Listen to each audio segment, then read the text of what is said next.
അപ്പോൾ ഇന്നത്തെ യൂബർ ഓടിക്കാൻ തുടങ്ങുകയാണ്. ഇന്ന് തുടങ്ങിയുള്ളൂ. ഇപ്പോൾ രാവിലെ 8:19 ഓൺലൈനിലാകാൻ പോകുന്നുള്ളൂ. അപ്പോൾ അത് ഓൺലൈനിൽ യൂബർ ഓൺലൈനിൽ പോവാം. Go online. Driving time available 9 അവർ 44 മിനിറ്റ് ഉള്ളൂ എന്നാണ് പറയണേ. സ്റ്റേ ഓൺലൈനിൽ പോകാം. എന്ന് ലിഫ്റ്റ് ഓണാക്കാം. ഇതിനകത്ത് ഒരു ബെൽവുഡിലേക്ക് ഇപ്പം തന്നെ ഒരെണ്ണം വന്നിട്ടുണ്ട്. ഇതത്ര ശരിയില്ല. ഇത് നമുക്ക് എടുക്കണ്ട, കാരണം വലിയ നല്ല ലൊക്കേഷനല്ല. അപ്പോൾ കുറച്ചുകൂടി ഇൻട്രസ്റ്റിംഗ് ആയിട്ടുള്ള നമുക്ക് ഫേവറേറ്റ് ലൊക്കേഷനിലേക്ക് പോകാം. ഇത് വലിയ കുഴപ്പമില്ല. എൽമസ്റ്റിൽ നിന്ന് എൽമസ്റ്റിലേക്ക് തന്നെ. റേറ്റിംഗ് 4.90 ഉണ്ട്. എന്തായാലും അക്സെപ്റ്റ് ചെയ്ത് നോക്കാം. കിട്ടുമെന്ന് അറിയില്ല. മാച്ചായോ എന്ന്. ഓക്കെ, 13 മിനിറ്റ് ഡ്രൈവിംഗ് ഉണ്ട്. അങ്ങനെ ഓടി ഒരു ഗ്യാസ് സ്റ്റേഷൻ്റെ അവിടെ എത്തിയിട്ടോ. ഗ്യാസ് സ്റ്റേഷനിൽ കാണിച്ചു തരാം. ഇതൊരു മൊബൈൽ ഗ്യാസ് സ്റ്റേഷനാണ്. മൊബൈൽ ഗ്യാസ് സ്റ്റേഷനാണ്. അപ്പോൾ ഇവിടെ ഇങ്ങനെ ടെസ്ലയുടെ കാർ ചാർജ് ചെയ്യുന്ന സ്ഥലമൊക്കെ ഉണ്ട്. സ്ഥലമുണ്ട്. ടെസ്ല കാർ അവിടെ നിർത്തിയിട്ടുണ്ട്. എയർപോർട്ടിൻ്റെ ആ ഭാഗത്തായിട്ട് വരും. ഷിക്കാഗോയിലെ എയർപോർട്ട്, ഇൻ്റർനാഷണൽ ഒഹേർ എയർപോർട്ടിൻ്റെ അവിടെ. ഇപ്പം എന്തൊക്കെയാണ് ഇതുവരെ $48 ഓടിക്കിട്ടിട്ടുണ്ട്. യൂബർ മാത്രം ഓടിയിട്ടുള്ളൂ. ഇത് ഇന്നത്തെ ആദ്യത്തെ ട്രിപ്പ് സെപ്റ്റംബർ 11 തീയതി അല്ലേ. ആദ്യത്തെ ട്രിപ്പ് $7.13. അതൊരു ലംബാർഡ് എന്ന് പറയുന്ന സ്ഥലത്തുനിന്ന് ഒരു സ്കൂളിലേക്ക് ഒരു ആളെ കൊണ്ടുവിടാനായിരുന്നു. അത് സ്കൂളിൽ പഠിക്കുന്ന ഒരു കൊച്ചാന്ന് തോന്നുന്നു. ഹൈസ്കൂളിൽ പഠിക്കുന്ന ഒരു കൊച്ച്, വില്ലോ ബ്രൂക്ക് ഹൈസ്കൂളിലേക്ക്. പിന്നെ അത് കഴിഞ്ഞിട്ട് അപ്പം തന്നെ ഒരു ട്രിപ്പ് കിട്ടിയായിരുന്നു ലംബാർഡിൽ നിന്ന് നൈൽസ് എന്ന് പറഞ്ഞ സ്ഥലത്തേക്ക്. ഇതൊരു കൊറിയക്കാരിയാണെന്നാണ് പറഞ്ഞത്. കൊറിയയിൽ നിന്ന് വന്ന ആളാണ്. പക്ഷേ എൻ്റെ കാറ് കിയ കാർണിവലാണ്. അപ്പോൾ അവർ പറയുകയാണ് ആദ്യമായിട്ടാണ് കിയ കാർണിവലിൽ കയറുന്നത്, നല്ല കാറാണല്ലോ, ഞാൻ എപ്പോഴും റെൻറ്റിന് എടുക്കുമ്പോൾ കിട്ടുന്നത് സിയന്ന കാറാണ്, സിയന്ന ആണെങ്കിൽ അതിനേക്കാളും നല്ല കംഫോർട്ടബിളാണ് ഈ കാറെന്നൊക്കെ ഇങ്ങനെ പറഞ്ഞുകൊണ്ടിരിക്കുകയായിരുന്നു. അപ്പോൾ അവർ കൊറിയെന്നുള്ള കാറാണ്. അപ്പം ഞാനിങ്ങനെ അവരോട് പറഞ്ഞു കൊറിയയിലുണ്ടാക്കിയ കാറാണ് എൻ്റെ കാറെന്നൊക്കെ ഇങ്ങനെ പറഞ്ഞപ്പോൾ അതെനിക്കറിയാം എന്നൊക്കെ ഇങ്ങനെ പറഞ്ഞു.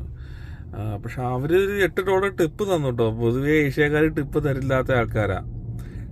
എന്നാലും ഒരു ടിപ്പ് തന്നു കേട്ടോ. അതെനിക്ക് ഞാൻ പ്രതീക്ഷിച്ചില്ല. സാധ്യത കുറവായിരിക്കുമെന്ന് ഞാൻ പ്രതീക്ഷിച്ചത്.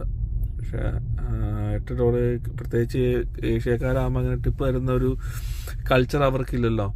അപ്പോൾ ഞാൻ വിചാരിച്ചു ടിപ്പ് കിട്ടില്ലായിരിക്കും എന്ന് വിചാരിച്ചു. പക്ഷെ അവർ $8 58 സെൻറ്റ് ടിപ്പ് തന്നിട്ടുണ്ട്. അവർക്ക് ഒരു താങ്ക്സ് അയച്ചേക്കാം. ഓക്കെ, അപ്പോൾ ഇത് കഴിഞ്ഞു. അത് കഴിഞ്ഞിട്ട് പിന്നെ അവർ ഈ ആൾക്കാരെ ഒരു ബാങ്കിലാണ് കൊണ്ടുവിട്ടത്. ആ ബാങ്കിൻ്റെ പുറകിൽ തന്നെ ഒരു വാൾമാർട്ട് ഉണ്ടായിരുന്നു. വാൾമാർട്ടിൽ നിന്ന് ഒരുത്തനെ കൊണ്ടുവിട്ടതിന് കിട്ടിയ പൈസയാണ്. വാൾമാർട്ടിൽ നിന്ന് നേരെ ഫ്രാങ്ക്ലിൻബർഗ് എന്ന് പറഞ്ഞ സ്ഥലത്തേക്ക്. പക്ഷേ ഇത് വലിയ ലാഭമൊന്നും ഉണ്ടായിരുന്നില്ല. കാരണം $10 നമുക്ക് കിട്ടിയിട്ടുള്ളൂ. $1.70 ടോളുണ്ട്. അപ്പോൾ അത് നമുക്ക് കൈ കിട്ടില്ല, അത് ടോളുകാർക്ക് കൊടുക്കണ്ടേ. $10.73 കിട്ടിയുള്ളൂ. അത് നഷ്ടക്കച്ചവടമായിരുന്നു.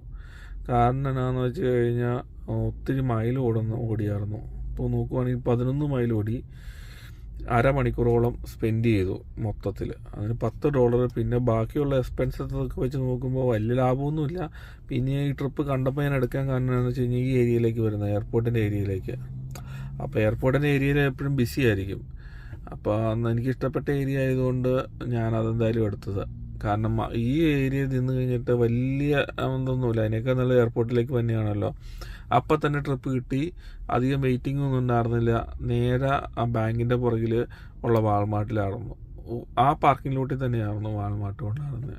അപ്പോൾ പിന്നെ അധികം വണ്ടി ഓടിക്കേണ്ട വന്നില്ല, പിക്ക് ചെയ്യാനായൊന്നും പോകേണ്ട വന്നില്ല. അപ്പോൾ പക്ഷെ മൊത്തത്തിൽ ഈ കിട്ടിയ പൈസ കുറച്ച് കുറവാണ്. എന്നാലും നല്ല ഏരിയയിലേക്ക് വന്നതുകൊണ്ട് ഗുണപ്പെട്ടു എന്ന് പറയാം.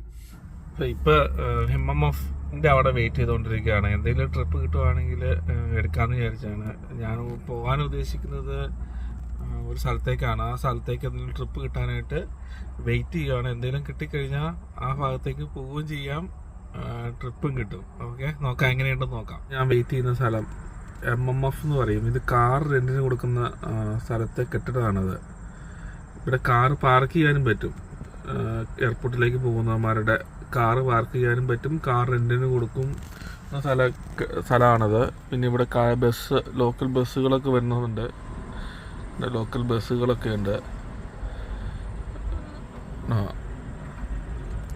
ആ പോകുന്നൊക്കെ ലോക്കൽ ബസ്സാണ്. പേസ് എന്ന് പറഞ്ഞ ബസ്, പൾസ്. ഇവിടെയൊക്കെ കുറേ ഉണ്ടോ തലക്കെട്ടുകാരൊക്കെ ഇവിടെയുണ്ട്.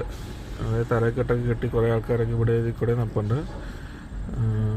തലയിൽ കെട്ടി എന്ന് പറഞ്ഞ് കുഴപ്പമൊന്നുമില്ല. ഞാൻ ചുമ്മാ പറഞ്ഞു എന്നുള്ളൂ കേട്ടോ. ഇനി വേറെ രീതിയിലൊന്നും തെറ്റിദ്ധരിക്കരുത്. ഞാൻ ചുമ്മാ തമാശക്ക് പറഞ്ഞു എന്നുള്ളൂ. ഇനിയിപ്പോൾ എന്ത് പറഞ്ഞാലും ഇവിടെ കുഴപ്പമാണല്ലോ. 2 പേര് വെയിറ്റിങ്ങിനുണ്ട്. പക്ഷെ അത് എന്തിനു വെയിറ്റ് ചെയ്യാന്നറിയില്ല. അതൊരു നിസാൻ കിക്സ് വരുന്നുണ്ട്. ആപ്പിൽ നോക്കുവാണെങ്കിൽ എയർപോർട്ടിൻ്റെ വെയിറ്റിംഗ് ലോട്ടിൽ 200 ഡ്രൈവർമാർ വെയിറ്റിങ്ങിലുണ്ടെന്നാണ് പറയണത്. ലിഫ്റ്റ് ഭയങ്കര സ്ലോയാണ്. ലിഫ്റ്റ് ബേസിക്കലി ഒന്നും വന്നില്ല എന്ന് വേണമെങ്കിൽ പറയാം. യൂബറിലാണ് എന്തെങ്കിലും ചെയ്തിട്ടുള്ളൂ. ഇതുവരെ ഉള്ളത് 8:19 ഓൺലൈനിൽ പോയിട്ട് ഓഫ്ലൈനിൽ വന്നത് 10:59 $48.58 കിട്ടി. ഇതിന് 3 ട്രിപ്പ് കംപ്ലീറ്റ് ചെയ്തു. 6 ട്രിപ്പ് ഓഫറിങ് ഉണ്ടായിരുന്നു. ക്യാൻസൽ ചെയ്തില്ല. ഇവരിപ്പോൾ ക്യാൻസലേഷനിലാണ് കൂടുതൽ ശ്രദ്ധിക്കണേന്ന് തോന്നുന്നു. ക്യാൻസൽ ചെയ്യാതിരുന്നാൽ നല്ല കാര്യമാണെന്ന് തോന്നുന്നു. ഞാനിപ്പോൾ തുടങ്ങിയത് ഡൂപ്പേജ് കൗണ്ടിയിലാണ്. അതാ ഡൂപ്പേജ് കൗണ്ടിയിൽ നിന്ന് കാണിക്കുന്നത്. ഇപ്പം ഞാനുള്ളത് ഡൂപ്പേജ് കൗണ്ടിയിലല്ല.